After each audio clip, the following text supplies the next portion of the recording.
Committee for Civic Discourse, Guy Friedel. Raise your hand, would you, Guy? Thank you. And myself are actually the only members, but we invite people to join us, help, whatever. We are trying to promote getting information out to the citizens on the people who have decided to try to run for our village offices. Thank you for coming. We want to point out that we have Dan Joling here, running for trustee. Dan, would you be willing to raise your hand or something for us? You look like you were sleeping. Thank you. And Chris Iden, the incumbent, if you would, someone. And Mrs. Sorensen here, Sandy, is stuck out of state, so we managed to get her on video. I hope this works for everybody and that it works for her, so you can get some sort of an introduction to her. Sandy, can you say hi to everybody? Hello, and coming up tonight. I really appreciate it, especially since you're stuck with some really crappy weather. That's for sure, and we've got another 5 to 8, I guess, coming on Sunday, so it's not over yet. No, isn't that just... Okay, so I am not at the top of my game. I'm going to turn this over to Sean Dumais. I'm assuming everybody knows him. If not, he is one of our previous trustees. There are note cards and writing utensils over by Guy Friedel at the table with the literature. If you'd like to ask a question of the candidates, we kind of prefer that it be in writing, so we have it for later to look at and whatever reason, I guess. And of course, snacks in the back. Brownies with nuts, without nuts, lots of chocolate. Cookies, there's lemon cookies there. There are carrot cake bars and banana cake bars, so please help yourself. I'll try to send one to you, Sandy. All right, thank you. Do that. So I'm going to give you over to Sean then.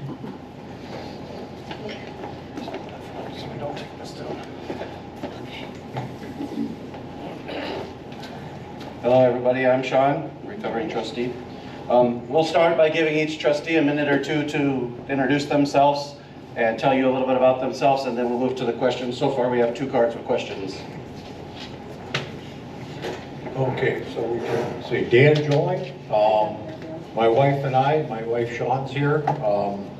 We moved into the village after I was fortunate enough to be selected as first chief of police. Doggone proud part of my life.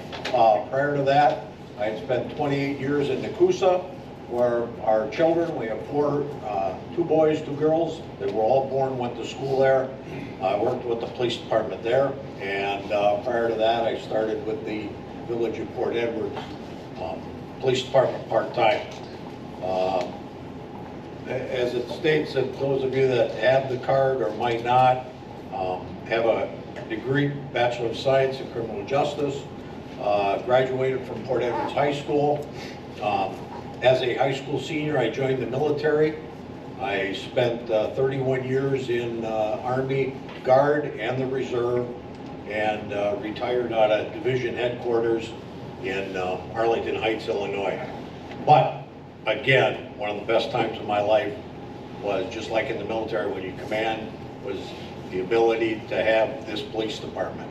And I know Chief Terry's done a great job, and the lieutenant, a few of the guys that were there when I left do a great job.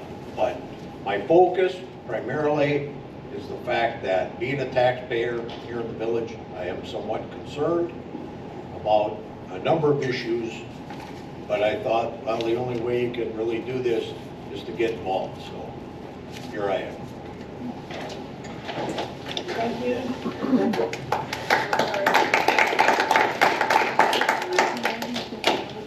Hello everyone, thank you all for coming.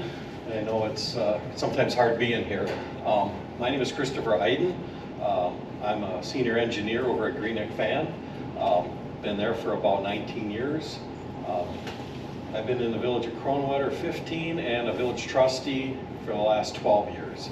I've got a son and a daughter, and reason why I keep running is I've always been interested in politics because I know that any little thing you can make a difference in your community. I started out when I used to live in Rothschild, back when the Rothschild Pavilion was going through its changes where they wanted to tear it down. I actually tried my best, you know, I went to do a few meetings and stuff, but you know, at that time I had little kids. It was just really too hard to get involved in government. Now that they're older, I really want to do my best to help the village. I know there is a lot of issues, and one of them, of course, is keeping our taxes low. And I know when I first started over 12 years ago, we were almost 36 million in debt. A lot of our taxpayer money just went for interest. Happy to say that that amount went down considerably. And I really just don't want it going back up again. There's always people that want to borrow money, spend money, and I think we really need to research everything. I know there's some issues coming up, like our ambulance service, and I've said at many board meetings, it scares me, we really have to get this right. So that's kind of why I decided to run again. I really wanted that to be studied thoroughly. I just didn't want a block decision to come down and say, we're doing this. So that's my story. Thank you.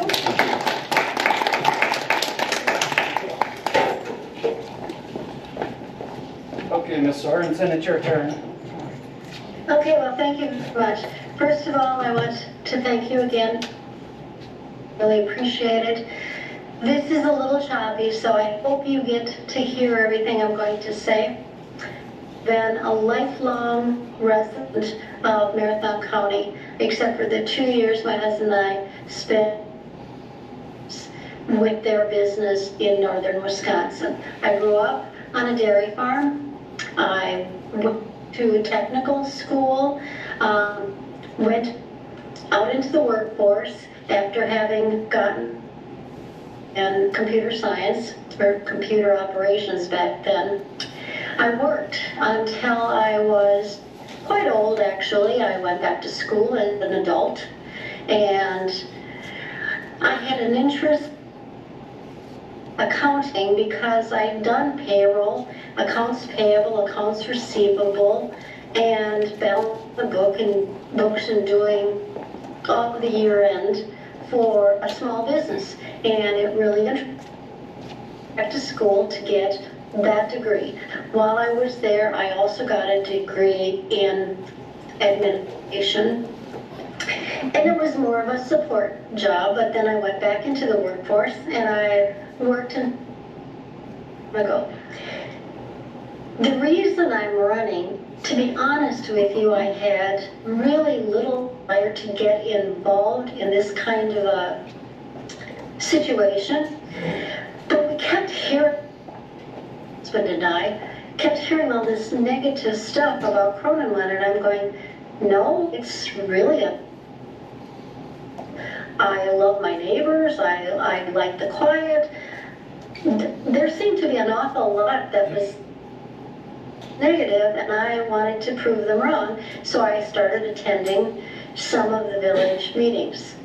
That's an eye-opener. We went to several meetings, and I was really shocked and very seeing because there was so much discord. I believe that there should be mutual respect between board members. I think it's the best way to get things done. And I believe in cooperation. The village employees. So after some deliberation, my husband and I decided you can't change City Hall unless you're part of it. So said I had more patience and I had a calmer head than he did. He said after in the workforce and the job he had as an insurance adjuster, he thought I should be the one. His encouragement, I threw my hat in the ring, and I'm hoping that one of the things I'd like to bring to the is mutual respect, cooperation, and reinforce the staff in the village hall because we need people there that are going to be hired and work there for a long period of time. And I'm hoping that if I'm elected, that I can help do that.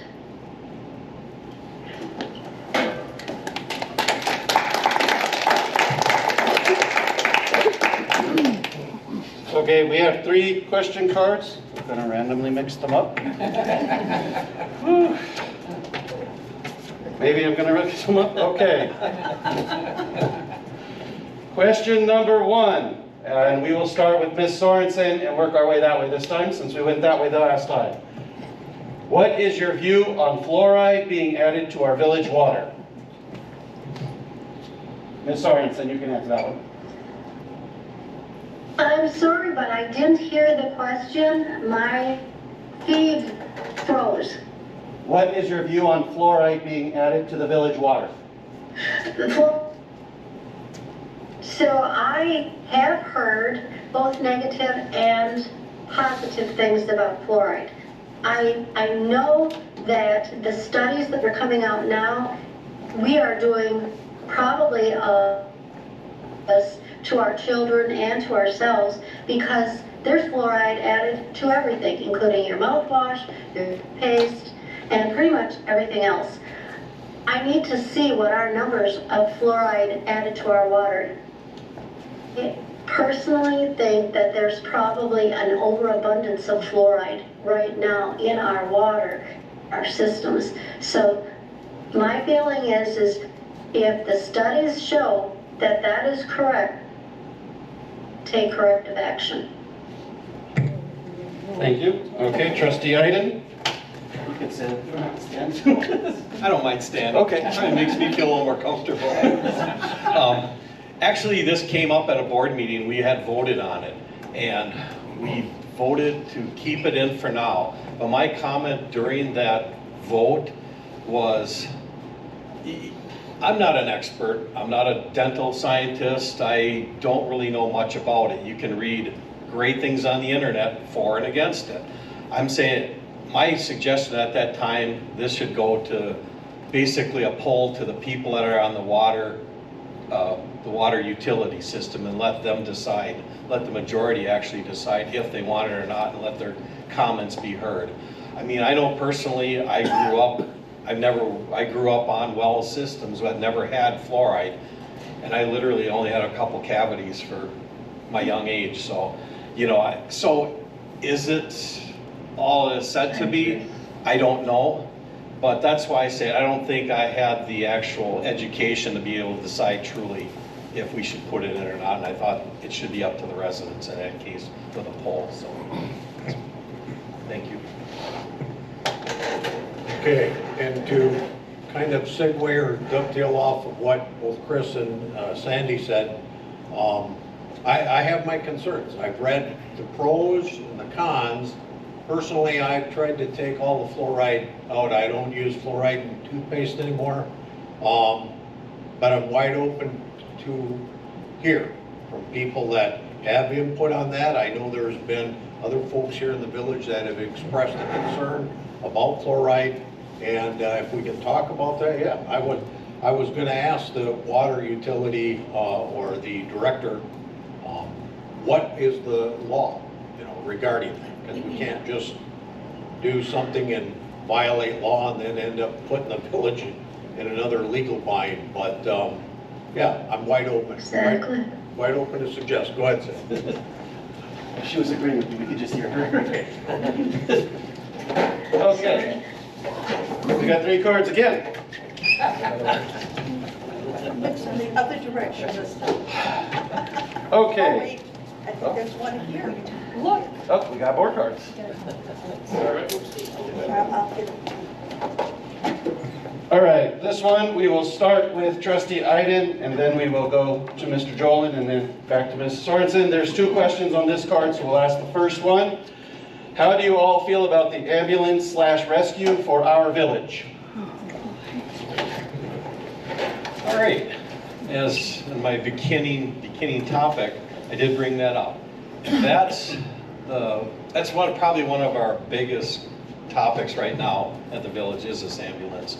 and how I felt about this, and I've said at the meeting. Currently, the information that we were given, I haven't supported it at all to this date because I looked at it financially and really, not just that, safety-wise, I'm just not sure that we're really gonna benefit from it. I mean, we literally have to start out by borrowing $1 million and Or more. or yeah, basically, or more. We have to have people that are educated up to the same level that Riverside has. There's a lot of stuff that goes into this. I've toured Riverside, and it's such a beautiful facility, and that's what we currently use now. And I look at our facility here, which is, it's a good facility, but it's nowhere near what Riverside would be. And I could just see in the future that, you know, the EMTs, as they get up to a higher level, they're gonna want a new building, more services, to support that service. And that's just gonna require a heck of a lot more money. So I'm just like, well, unless I actually see any proof, could I even support it at this point? We have a ambulance subcommittee that has been studying this for, getting close to a year. There's some really good people on it, and we have had not one report yet to the board on what really is out of that. And I want to hear this information. I want to see the facts and and really see what the results are, but we really haven't seen anything yet. So at this point, I'm not supporting it, and then because we're getting actually a really good deal from Riverside. We still have to have first responders, and whether we have our own ambulance service or Riverside. So really the cost from them is like $71,000 for the year. Turnkey, we don't do a thing. And it's pretty hard not to say, yeah, I like that. So it's my thought. Thank you. Okay, to be honest with you, this is part of what kind of raised my focus on the village when I heard about this. And I've never commanded an ambulance. I served as a basic EMT back in the 70s, and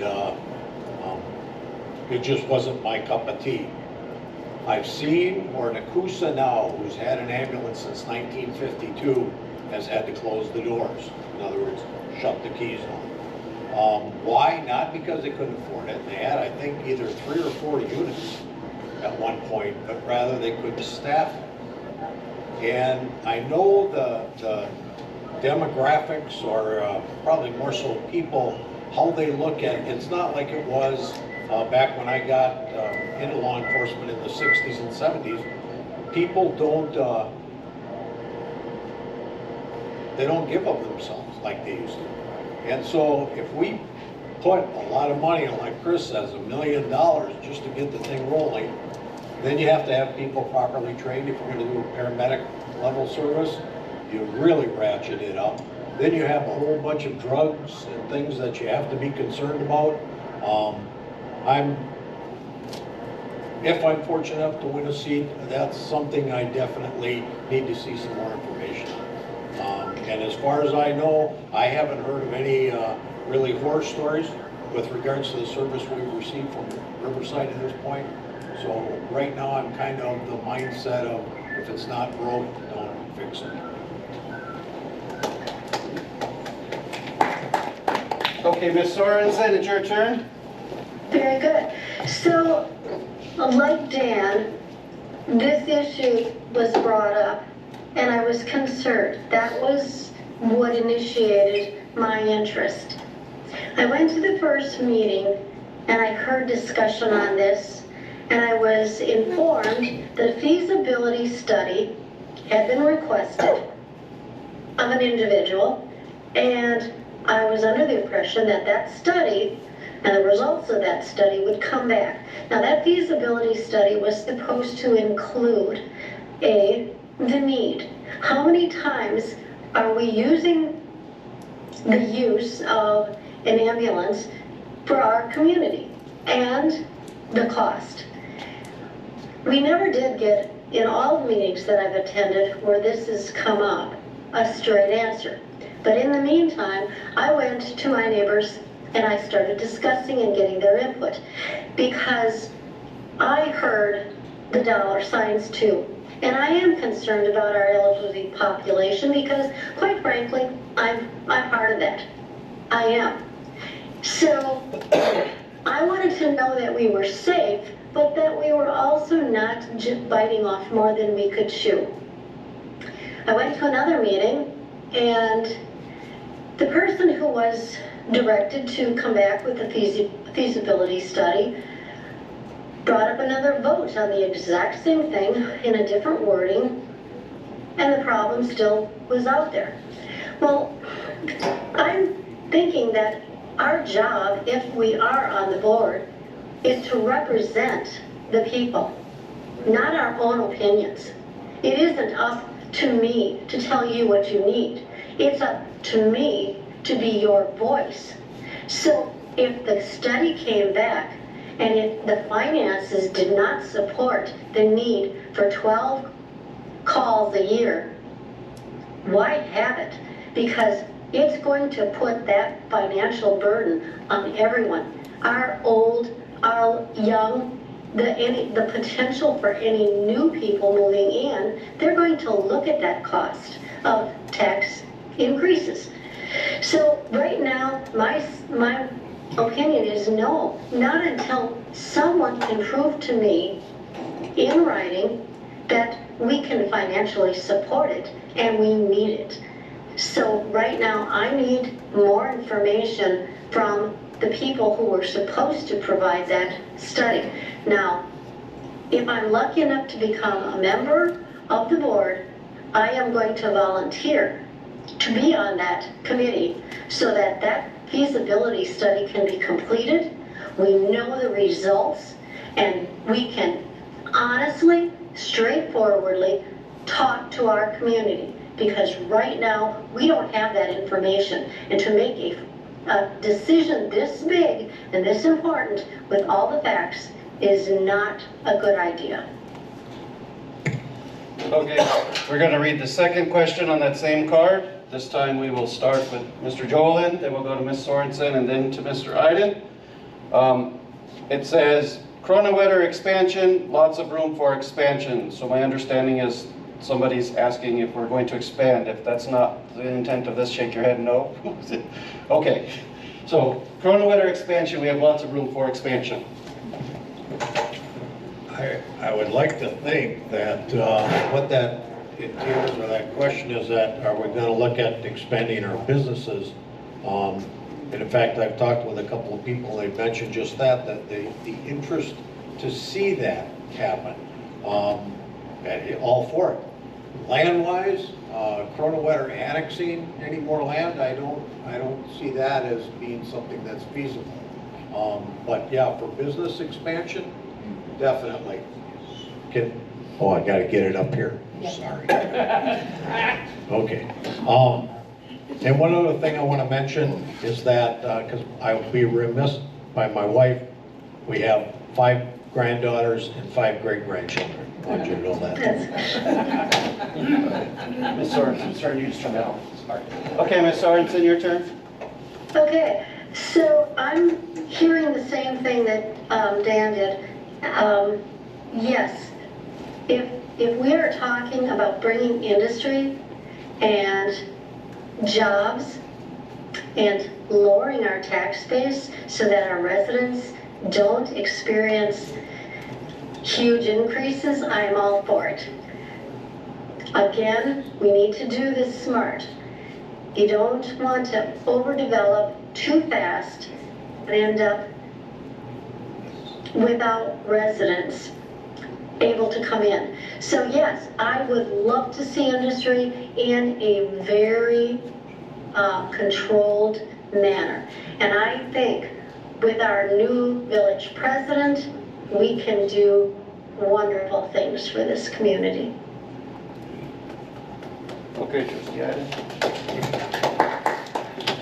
All right, that question I've been thinking about, because it is kind of vague, because I know we do think of industry, which obviously I support, and we do need it, but I'm thinking, as I was thinking, we've had, which has been coming up in Plan Commission and on the board, of subdivisions. Obviously, housing is in such demand nowadays.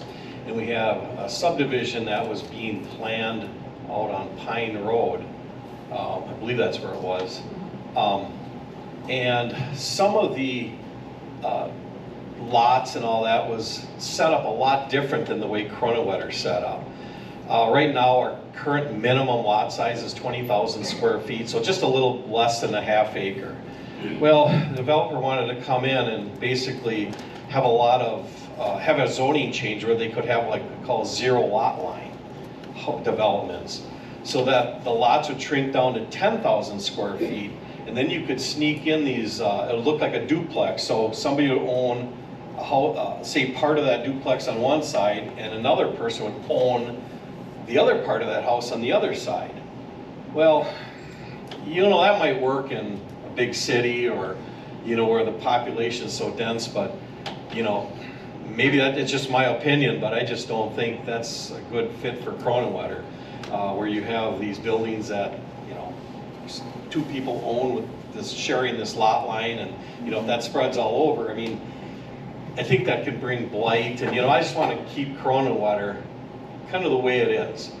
And so that might just be me, you know, my opinion, but that's kind of the way I would like the way our subdivisions to go, like they used to be, where you have the larger lots. I mean, you don't need to have the $600,000 house on them, but still, you know, that's kind of my vision, to keep Kronenwetter kind of the way it is and not jam a lot of houses in, like it's a city, because it's really not, because this subdivision's kind of out in the country.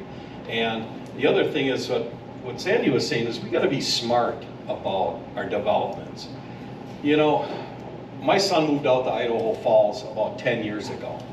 When he went out there, there was literally hardly anything. You come back now, and you see the development that has spread. It's incredible. Every story you can imagine. And guess what happened to taxes? They went up. His taxes used to be $300 a year, and they went up to like $1,600, $1,700. So, you know, everybody says, oh, great, you know, we just keep building, but if we don't build smart, I mean, you gotta build infrastructure, there's lift station, I mean, we gotta really be smart on this, because all this development might backfire on us, and we might just end up paying more taxes, so it's my feeling, so thank you.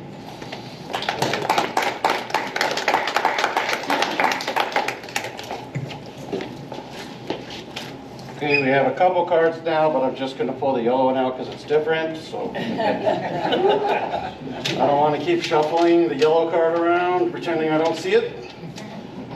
All right.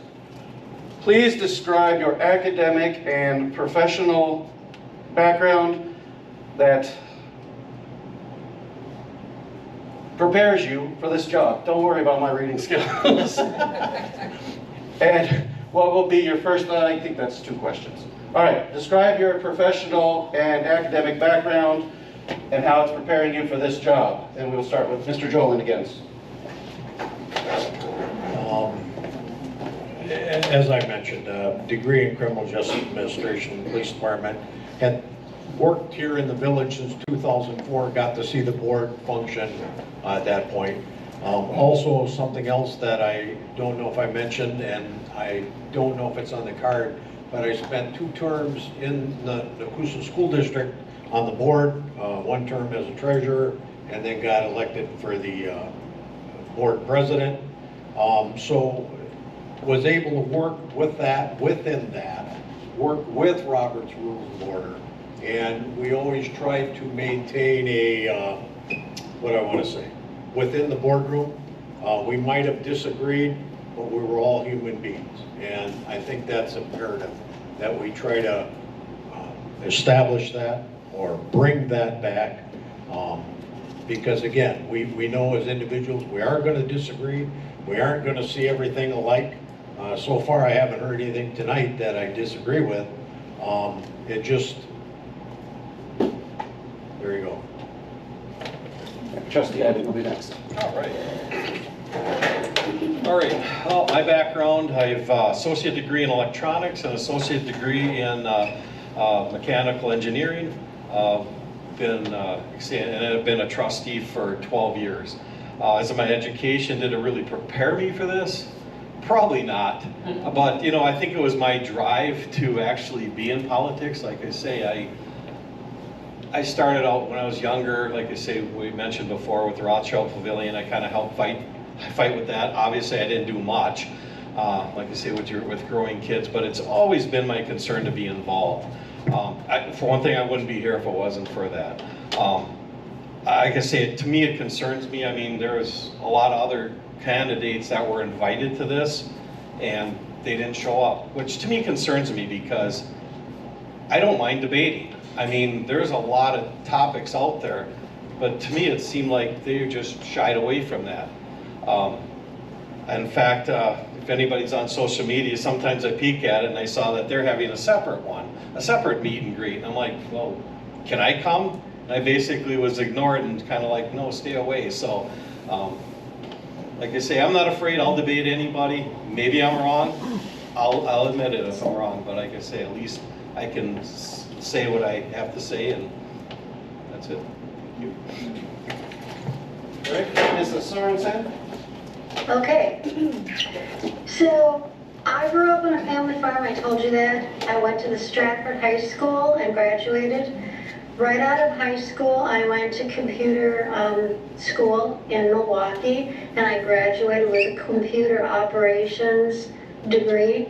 I went to work, and during the course of my work, my husband took a few job changes, so we ended up in a lot of different places within Marathon County, as also within Wisconsin. We went to Spooner, Wisconsin, where I worked for 2 years as a small business. I guess I was the office manager because I had 5 people that I coordinated work with and made sure that the jobs got done. Like I said, I did accounts payable, accounts receivable, made sure everybody got the day-to-day stuff done. So after that, I came back and I became the president of the Case Credit Union, and I worked there until its close. When that happened, I decided it was time for me to go back to school and get that accounting degree, which I did.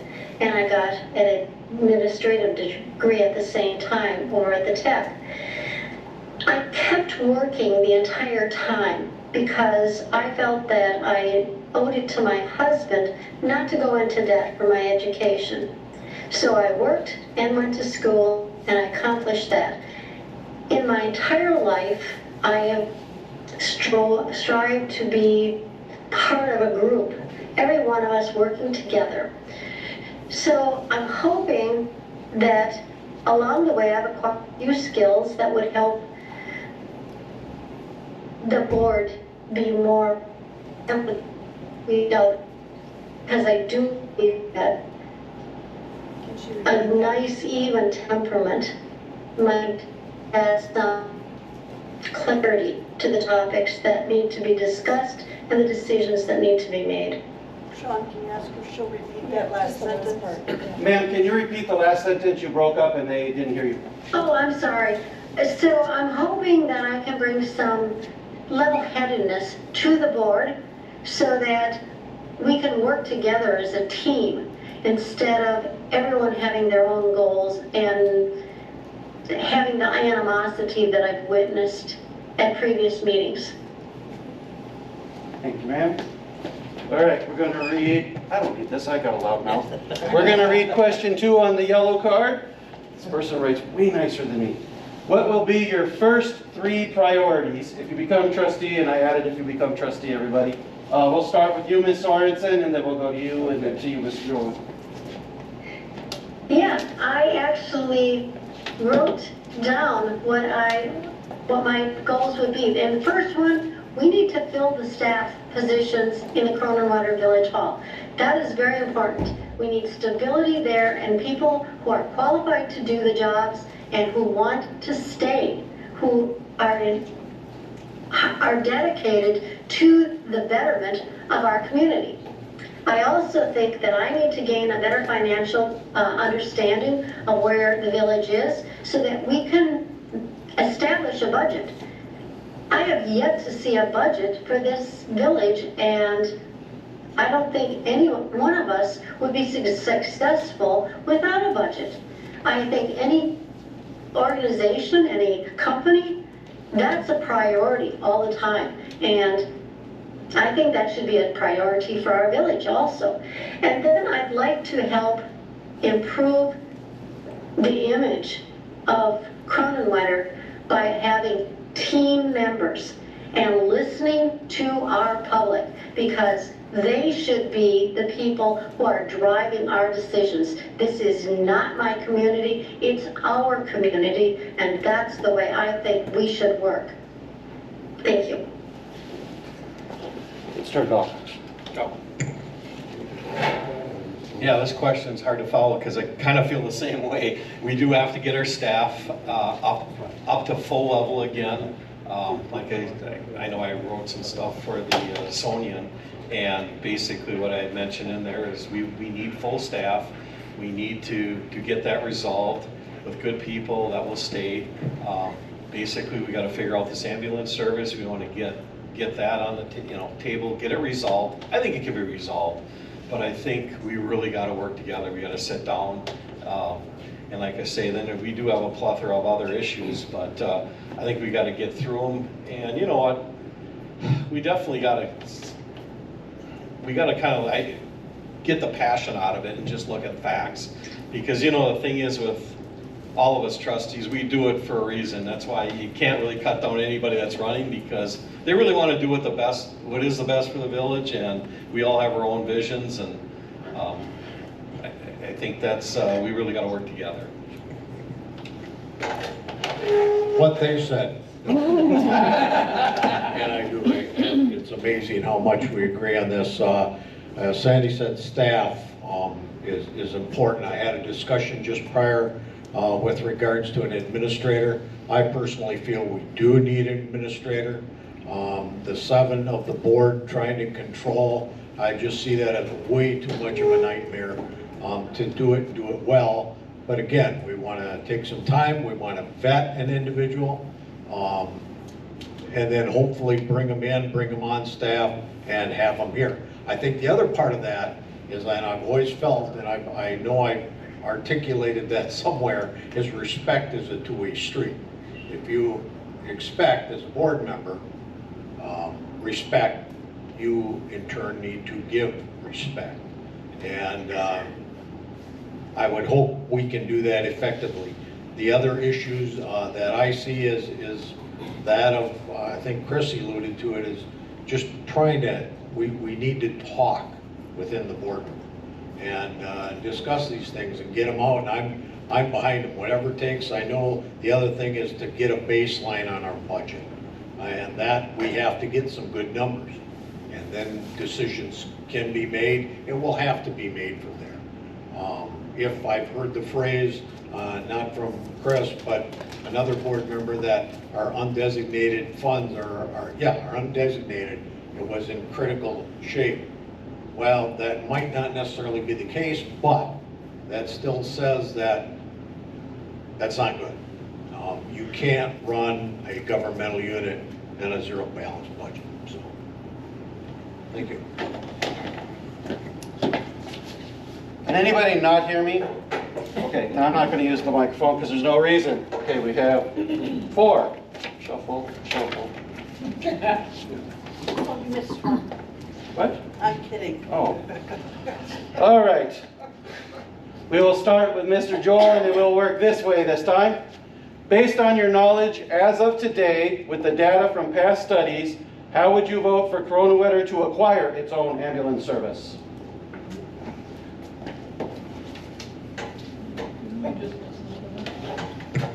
I will right up front admit I have not seen studies. I haven't seen, I don't know. I'm hearing mixed that we have had a feasibility study.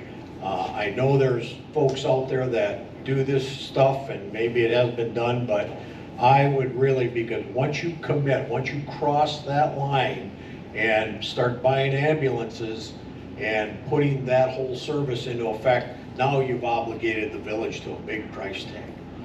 You're not going to make money in an ambulance. That's one thing I can stand, I think, on any ground and say, we're not going to make money. It's a service. And like Chris mentioned, this zero footage lot lines. More people mean and stand the chances of more services.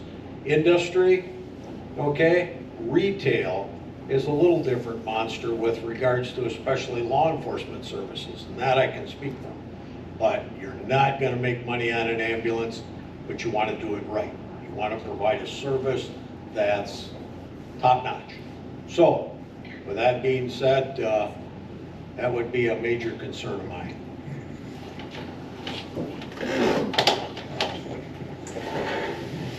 And the question, of course, is with the current data that we have.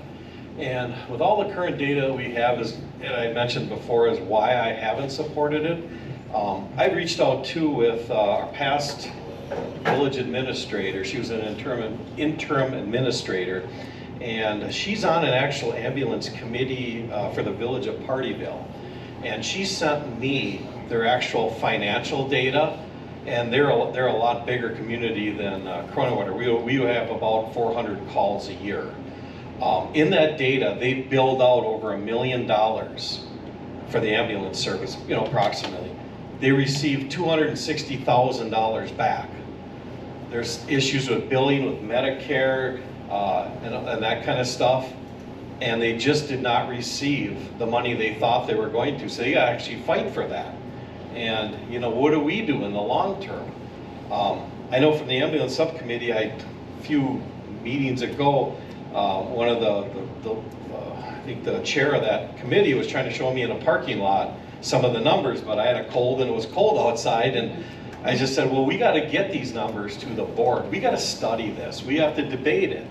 But all the stuff that I have seen and read is, like Dan had said, these ambulances don't make money. And it's not about the money, but we want to make sure that we have the top service with, right now we're getting paramedic service. And from what I hear, we're not going to get a paramedic service if we have our own. We need a lot of training. I think it's a little too early. I know Mosinee actually struggling. They get 600 calls a year. And I asked our fire chief, how are they doing? Well, they're struggling because they can't get enough people to help. And honestly, when you look in the future, what a lot of these guys get paid, and gals, some of them are like 20 bucks an hour. But if you go for paramedic training, you're going to want to demand more money. So that's going to cost the village more. And they deserve that. So that's kind of at that point where right now I'm really not supportive of it. And I've actually don't mind working with Riverside because I think they do a heck of a job for the amount they charge us. And they do have top-notch service. Thank you. So I myself, with what I know, I would have to vote today to say no. I do not, because I have seen nothing that proves that it's feasible for us, both financially and for need. And until I see that, my mind will not change unless my constituents tell me differently. Thank you.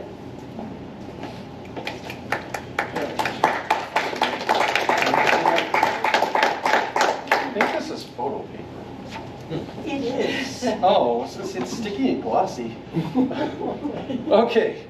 What do you see as the biggest challenge / dysfunction facing the village? And we will start with Mrs. Sorensen. So the biggest dysfunction that I have seen thus far is, it's actually a two-part answer. The disrespect shown between board members and the inability to listen. Communication is a two-way street. When one person talks, another listens. They digest the information, and then they talk. That has not been happening with our current board. And I think Chris can attest to that. And so I think that once we get board members who are willing to listen to the rest of the board members, as well as the community, I think a big problem will be solved. Trustee Iden, go to you next. Yeah, I almost say ditto on that one. I mean, because when you think about it, yeah, we do have some issues, and you know, and the thing is, it's tough because everybody that does this is very passionate about this. When you look at our members, they're pretty smart. I mean, they really have, a lot of times they research stuff, they look at it, and they have their view on it. You know, each person has their own view on it, and they really want to get their view across. So, is it the right way to do it? No, but I think we really need to sit down and really follow out of Robert's Rule of Orders. If one is speaking, the other one needs to be quiet, and that's one of the big things that we are guilty for. I know a lot of times I've been actually accused on social media because, oh, you don't say much. Well, a lot of times I listen. I mean, because the big thing is listening. If I'm out there spouting my mouth off, I'm not listening. You know, I'm not really contributing. You know, I really want to listen and then come out with a smart question or a smart remark. You know, or comment. You know, because it doesn't pay just to you know yell something or override somebody. So that's my thought. Thank you. And to take that, as I said before, respect is a two-way street, but I'm really hoping we can turn about what we've seen not only at, well, I think our county does extremely well, but at our state, and definitely at our federal level, that if we don't agree, but we can listen and we can respect another's point of view. And hopefully, my hope is that we can take Kronenwetter and kind of be a governmental unit onto ourselves, although I should admit, I live in downtown Peplin, right off the Beltline, so I guess I'm in a verb of Kronenwetter. But that was my hope, is to just really try to bring some unity back within this village.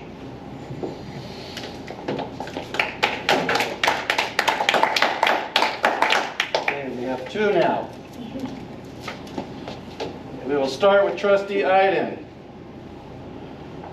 Like all of us, the village is experiencing inflation. Over the last 3 to 4 years, the village has experienced a low rate of growth in our tax base. What is your point of view on whether or not the village needs to promote growth? Is everyone here? Okay, just want to make sure. Sure, and like you say, I think we've kind of talked about this topic already too. Yes, I do promote growth as long as it's smart growth. Like I say, we got to make sure that when we do developments that they don't end up causing more taxes than they produce. So I think we just got to be smart about it. Everything needs to be researched, and I mean, but I do support it. I mean, I think we need to get more business in here.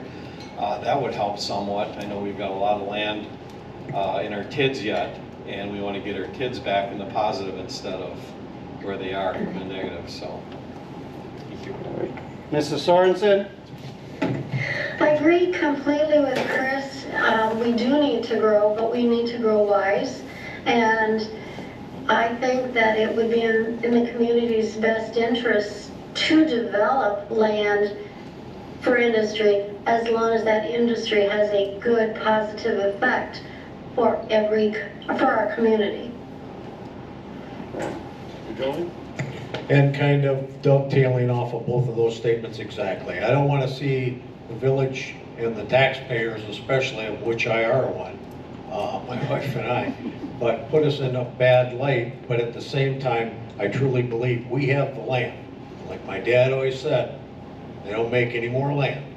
And Kronenwetter's got that. We just hopefully can smartly improve on that and build that tax base. So. All right, we're down to our final card, so if anybody wants to scribble something quick and get it to me, we'll get that one on there. But this is the last card here. We'll start with Mrs. Sorensen. Kronenwetter has a high quality safety, rating in the state. excuse me, let my brain process. Kronenwetter has a high-quality safety rating in the state. Why do we have a government that is so dysfunctional?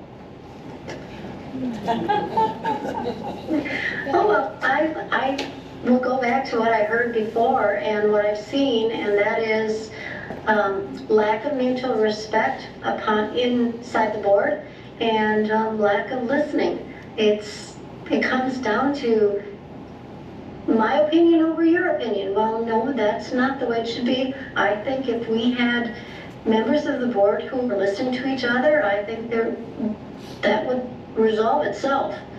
At least I hope so. And if not, well, then I think we need to do some house cleaning with the board. Yes, we do have safety, and we should keep it that way. Trustee Iden? Yeah, we're the safest because we got a great police department. Dan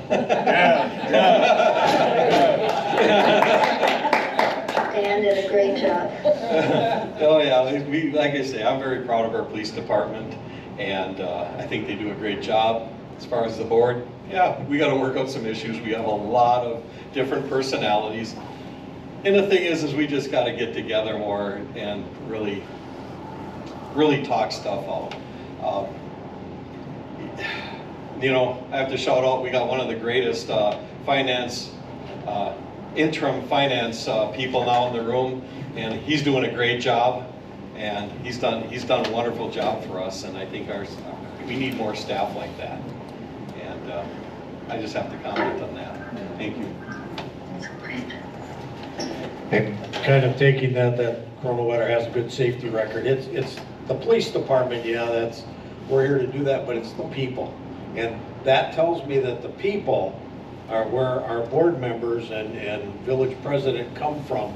We just got to kind of redirect it. But Kronenwetter, like I said, that's why my wife and I, the majority of our family, my mother, brothers, sisters, and all that live in the Rapids area, and we'll travel back and forth, but we still live here because we like it here.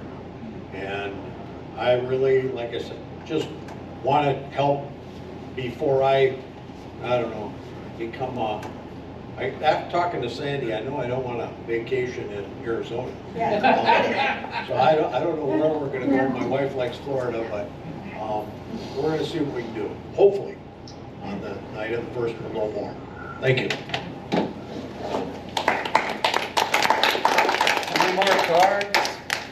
Okay, oh, yes. I would just like to make one comment. Talk about the ambulance. Did anybody here ever call the ambulance? Yeah, it is. Okay, my wife, I called the ambulance, and within 5 minutes, between 5 and 10 minutes, I had 3 paramedics from Kronenwetter. The ambulance came 15 minutes. I live in Kowalski Road. Now, if that isn't great, why would you get another ambulance? It'll probably take you that long anyway. And then you've got to spend that kind of money. I mean, I was totally impressed.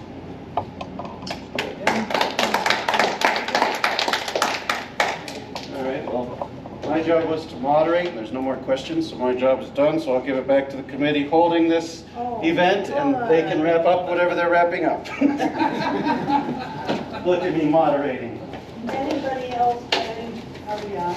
We're on. Now we're on. Anybody have any questions, concerns, anything else you want to discuss with the people that are here? Okay, so again, there's plenty to eat if anybody wants. I would like to draw your attention to another meet and greet on Tuesday, which I believe is the 25th. That is being put on by the candidates that are not here tonight. I'd like to encourage everyone to go to all of them, get what information you can, so you can find out what those candidates have to offer as well. I'm disappointed they're not here and did not choose to join us tonight, but it is what it is. Thank you all for coming, and I hope that you learned a lot. Do you have a question? I'd like to ask a question. What is the reason that the employees do not stay? Is it the, what is the reason that they're quitting left and right? Okay, I think that it's going to depend upon who you talk to when you get an answer to that. Let's have the candidates try to address that. Oh, yeah, would you guys, Do you do mind? you want to do that? Sure. Okay. They must have some. Use the microphone. Are there exit interviews? No. There's, But that's good. Here you are, sir. yeah, for one thing, there has been no exit interviews. That's what has been disappointing. No administrator. Right, we've had no administrator. That's kind of been really a problem. I know we had, we started out, we had Richard Downey, and, you know, when I first started I worked with Richard for quite a bit, and I know there was a lot of stuff going on that, okay, there's people picking on him, but you know, underneath it all, Richard, I think his time was up. There was a lot of stuff when we go through his review that I remember one of his goals was, I want to take some of the people out to lunch to get to know them. And that, I mean, I'm serious about that. And I looked at that goal and I'm like, you got to do better, Richard. And you know, and we went through a lot of stuff. And I actually came in and talked with Richard. And I'm like, there's a lot of stuff we got to pick the pace up. And I'm so respectful to him. And he just didn't come up to spec anymore. It seems like he didn't really want to be here. And honestly, he even used me as a reference on a job application. So I know there wasn't any hard feelings with him, but there's a lot. We've had, you know, community development directors. We had a lot of them quit. Some of them just went for more money.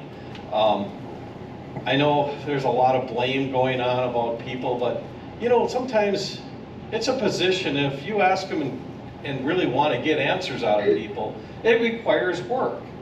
And you know, we've got staff now that is doing excellent. It's probably some of the best staff that we've had.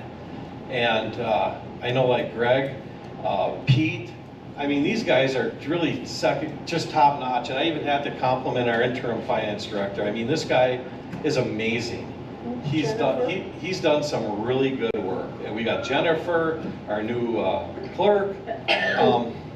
So I think there's a lot of factors.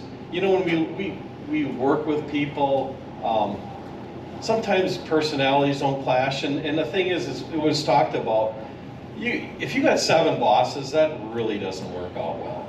And we've only had, you know, administrators on and off, so a lot of the staff, I think, got frustrated trying to hear from 7 people. You know, it's tough.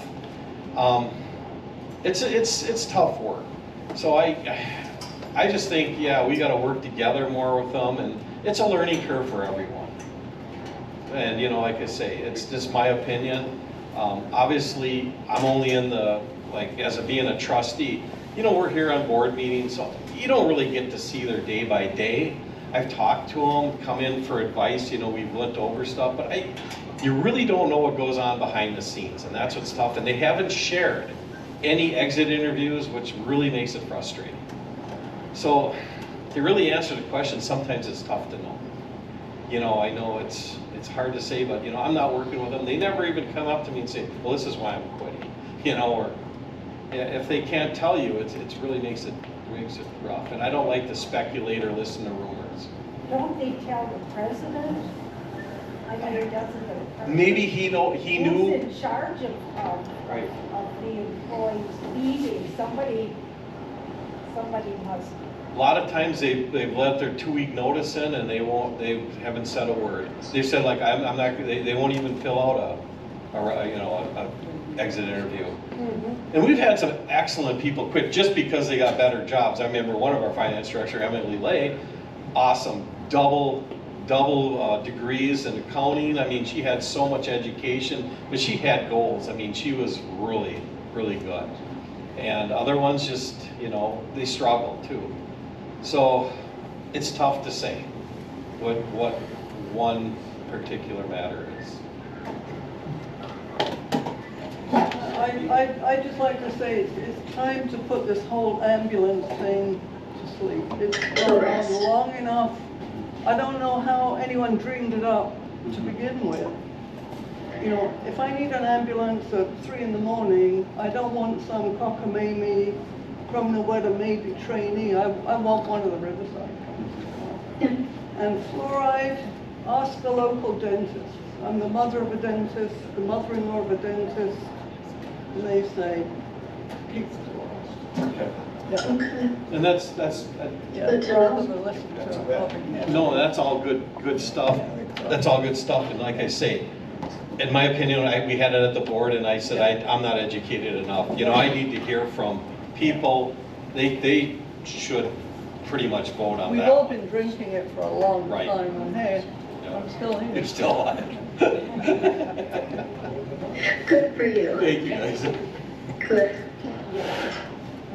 Do the other two want to address that Yeah, I was gonna, staffing issue? ladies first, Sandy. Okay, well, I think we have a wonderful staff in the Kronenwetter Village. I think the rest of the people that the positions that are open need to be filled with good qualified people. And I think, yes, it is, the board should show appreciation and respect to those people because I've been there. I've been that support staff, and I know how important it is to hear from the people that guide you, direct you, who are your bosses, and I need to hear, yes, you did a good job, and they do. They need to hear that once in a while too. So I do believe that appreciation to the staff would go a long way. And as far as the exit interviews, every job I've ever left has given me an exit interview, and I believe it's necessary to understand why people are leaving. And kind of just go off, a lot of my command experience was in the military, and toward the end of my career there, the Army had done extensive studies on the cross-generational conflict.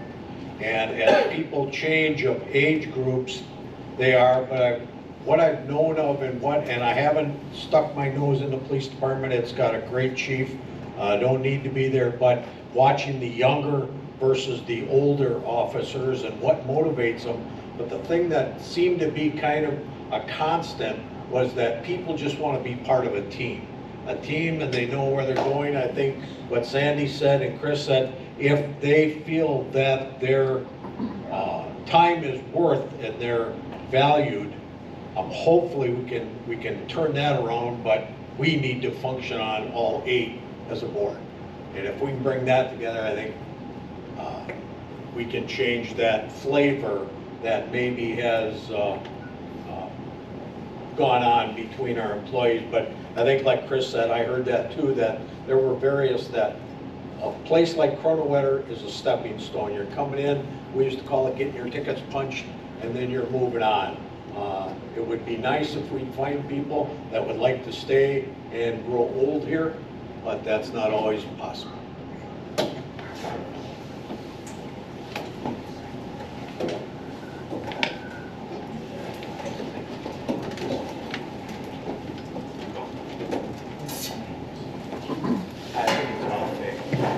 Turn it back on. Let you get away from the speaker. All right, anybody have any more questions? Okay, please feel free to spend a little time talking with Dave if you'd like, the candidate that's here for president. I know he's not part of the actual forum, but he's here for your benefit as well. If you have any questions, there's information on the flyers that we put out on the tables. Dave has a blog that's out there that shows a number of financial things and other things of interest if citizens are interested. And if you have any other questions besides that, get in touch with one of us. Okay, Thank you all for coming. To you. Thank you. Thank you, Sandy.